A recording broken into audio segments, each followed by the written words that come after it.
नमस्कार, आप देख रहे हैं हल्ला बोल टीवी। मैं हूं अंकित आपके साथ।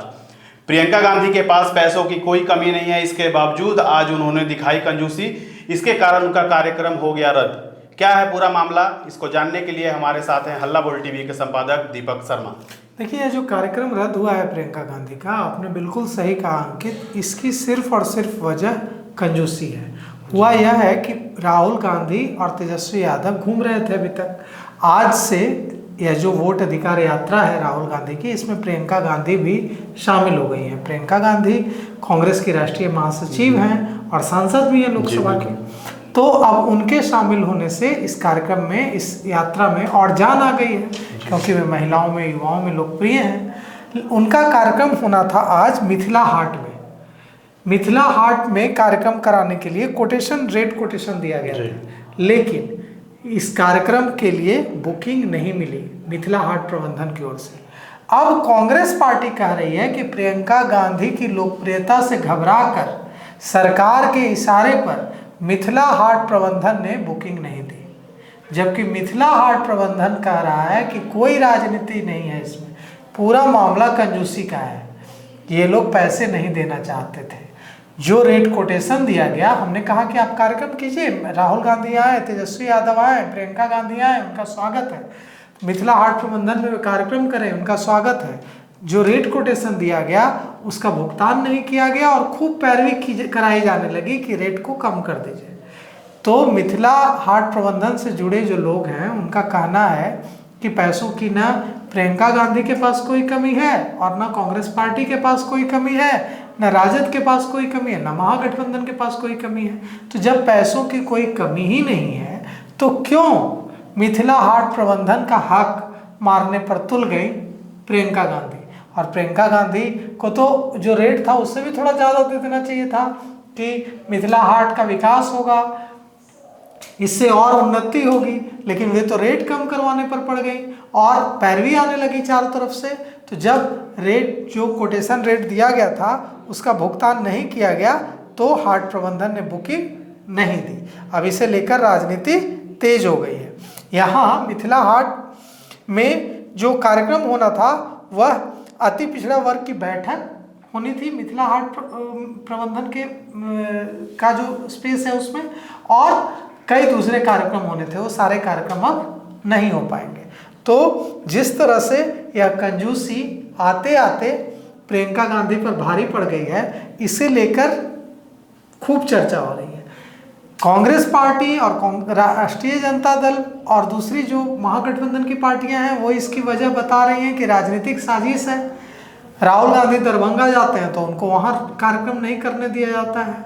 जब वे सासाराम जाते हैं तो शुरू में कहा जाता है कि देर शाम तक हेलीकॉप्टर लैंडिंग की अनुमति नहीं दी जाती है। फिर सभा स्थल बदल दिया जाता है एसपी जैन कॉलेज में।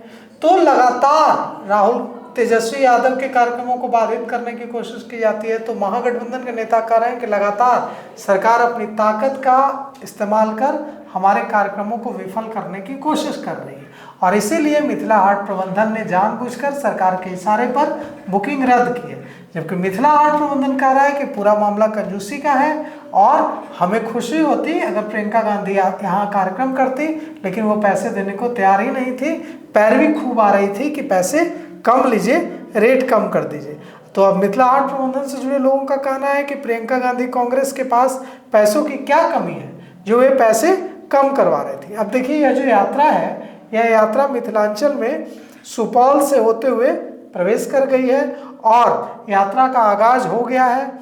राहुल गांधी की बहन और कांग्रेस की राष्ट्रीय महासचिव सांसद प्रियंका गांधी इसमें शामिल हैं। और अब अगले 2 दिन तक प्रियंका गांधी बीजेपी जनता दल यूनाइटेड के सबसे मजबूत किले मिथिलांचल में घूमेंगे और महागठबंधन को मजबूत करने की कोशिश करेंगे। यह जो यात्रा है राहुल गांधी, तेजस्वी यादव और प्रियंका गांधी की, यह सुपौल के हुसैन चौक से शुरू हुई है और हुसैन चौक से होते हुए महावीर चौक, गांधी मैदान, लोहिया नगर, गौरवगढ़, डिग्री कॉलेज होते हुए सुपौल से होते हुए मिथिलांचल के मधुबनी में यह यात्रा जा रही है। और राहुल गांधी, तेजस्वी यादव के साथ प्रियंका गांधी भी हैं और कोशिश है कि महिलाओं को ज़्यादा से ज़्यादा प्रियंका गांधी के जरिए इस यात्रा से जोड़ा जाए।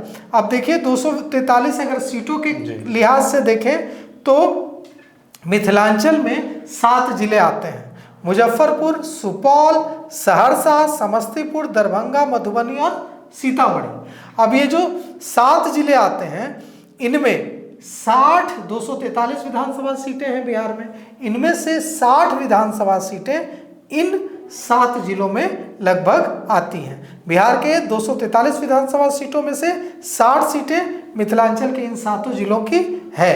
लेकिन अगर हम देखें तो 2020 के विधानसभा चुनाव में इन 60 सीटों में से 40 से ज़्यादा सीटें कौन जीता था? 40 से ज़्यादा सीटें एनडीए जीतने में कामयाब रहा था। कभी एक समय कांग्रेस और आरजेडी मिथिलांचल में बहुत मजबूत हुआ करती थी, लेकिन अब वहाँ एनडीए का, बीजेपी जेडीयू का डंका बजता है।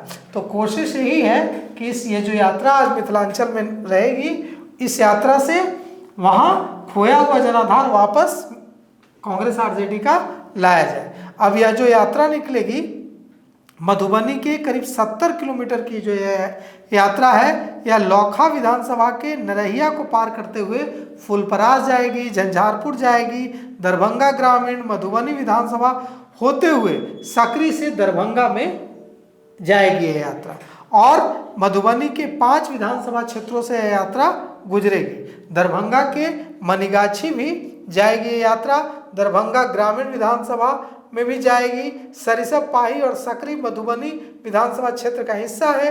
इस पूरे इलाके में मुसलमानों की बड़ी आबादी है, लगभग 30% आबादी है, अति पिछड़ा और पिछड़ा की भी बड़ी आबादी है। तो यह पूरी जो आबादी है मुसलमानों की, अति पिछड़ों की, दलितों की, इस पर नज़र है महागठबंधन की, और महागठबंधन चाहता है कि इसे फिर से कांग्रेस आरजेडी लेफ्ट से मुकेश सहनी की पार्टी से जोड़ा जाए। अब झंझारपुर में बीजेपी है, फुलपरास में जेडीयू है, लौखा में आरजेडी है और दरभंगा ग्रामीण में आरजेडी है। तो कोशिश है कि फिर से 2025 में 2020 वाली कहानी न दोहराने दिया जाए एनडीए को, और मिथिलांचल में झंडा गाड़ दिया जाए महागठबंधन का। अब देखिए मिथिलांचल में पूरी कोशिश है कि वो जो परंपरागत वोट बैंक कभी हुआ करता था कांग्रेस का, ब्राह्मण, राजपूत, वो अब बीजेपी के कोर वोटर हो चुके हैं। तो कोशिश है कांग्रेस की कि बीजेपी के जो कोर वोटर हो चुके हैं, ब्राह्मण, राजपूत, भूमिहार, वहाँ उनको फिर से कांग्रेस में लाया जाए। और इसलिए यह जो यात्रा है यह बहुत बेहद महत्वपूर्ण है और उसी तरह से प्लान की गई है। मुस्लिम आबादी को भी ध्यान में रखते हुए यह यात्रा झंझारपुर के मोहना से एनएच छोड़ देगी और कुछ देर के लिए एनएच को छोड़कर निचले रूट पर उतरेगी, और निचले रूट पर होते हुए फिर कन्हौली में फिर एनएच पर वापस आएगी। तो क्यों ऐसा इसलिए कि इस क्षेत्र में मुस्लिम आबादी का एक बड़ा हिस्सा है।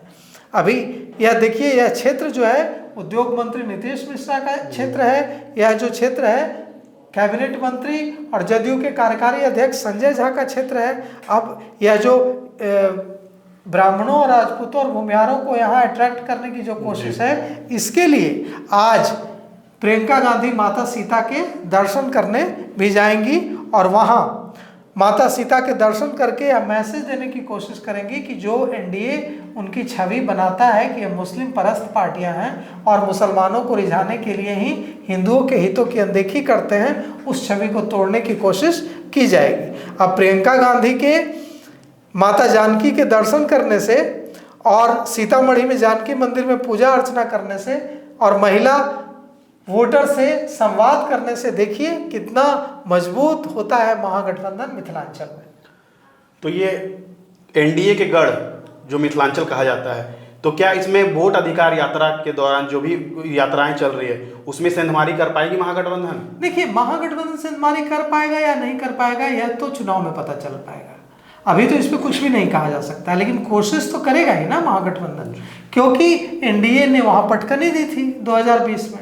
अब 2025 में, अब देखिए 2020 में मगध में और शाहाबाद में आरजेडी महागठबंधन ने पटकनी दी थी, तो वहां देखिए प्रधानमंत्री ने कितना पसीना बहाया, कितना कुछ हो रहा है वहां मगध में इस बार। क्योंकि वहाँ आरजेडी मजबूत दिख रहा था, तो मिथिलांचल में एनडीए मजबूत है तो वहाँ महागठबंधन पसीना बहा रहा है। तो यही कोशिश है, दोनों एक दूसरे के जो मजबूत इलाका है वहाँ खुद को स्थापित करने का प्रयास कर रहे हैं।